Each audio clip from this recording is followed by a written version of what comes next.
All right, good morning again on this Sunday, 8:12 on the clock. Hope you're having a good weekend so far. It's been nice to have a dry weekend. I just went back and looked, and the last time that we had a weekend here in North Texas with no rain at all, so obviously your Saturday and Sunday, was back on April 13th and 14th. So it's been over a month since we've had a completely dry weekend here in North Texas, and it's also been almost a month since we've seen a completely dry Sunday. We'll gladly take that, but of course it continues to be May, and storm chances will make a return as we head through the upcoming week. And it is also May, so that means severe weather chances will make a return this week as well. Tuesday, it's a marginal risk. Wednesday and Thursday, both those days already have a slight risk in place for some severe weather. I don't see, an outbreak situation or anything like that, but it is May, and any thunderstorms we can get this time of year usually carry a threat for some wind and hail. So we'll keep an eye on that as we head through the upcoming week. In the meantime, it's a mild start to the morning, a muggy start as well. 77 Fair Park, looking back at downtown Dallas, 76 degrees on the campus of Dallas Baptist University. Later on today, we'll range from the upper 80s to low 90s depending on where you are. 91 in Dallas, 92 in Fort Worth. The normal high is 85, so we're above that. Not record warm though, because we hit 99 degrees on this date in 2008. Humidity, of course, will be out there. Won't be the worst ever by any means, but it will make it feel a little warmer than the actual temperature. So everybody feels like the 90s this afternoon, no matter what your actual high temperature is, with most of you feeling like the mid to maybe even upper 90s later on today when you factor in that humidity. That'll be around as we head into the upcoming week. 91 on Monday, 90 on Tuesday. Humidity definitely goes up on Tuesday as well. So even though our temperature drops to 90, the heat index goes up to 97.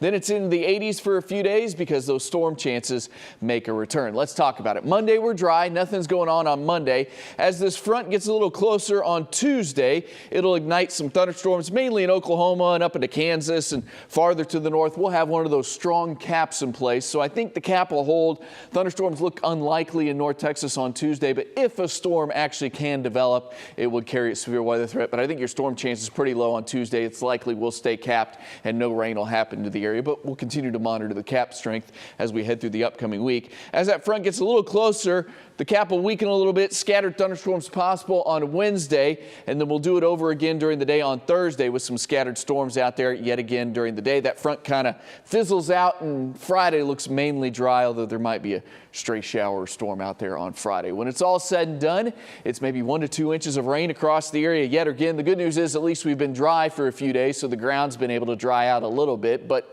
things are still soggy. So if we get 1 to 2 inches of rain, especially Wednesday and Thursday in a short amount of time, we could be talking about, some flooding issues here or there in portions of North Texas through the upcoming week. So that's yet another thing we'll keep an eye on this week as well. After the 80s for a few days, it's back into the 90s for your Memorial Day weekend. 92 Saturday, 93 Sunday, your Memorial Day Monday, maybe even up to 94. And those 90s will continue into that following week. Kept some storm chances around through Memorial Day weekend. It's just, some spotty stuff, some scattered stuff potentially through the weekend. I don't see any of those days being a washout, but you may have to move plans inside here or there if a thunderstorm moves overhead. So just keep that in your back pocket that you might need to have an indoor alternative, but I wouldn't count on using it at this point, and I definitely wouldn't cancel any plans either. All right, thanks, Sir Kyle. The time on the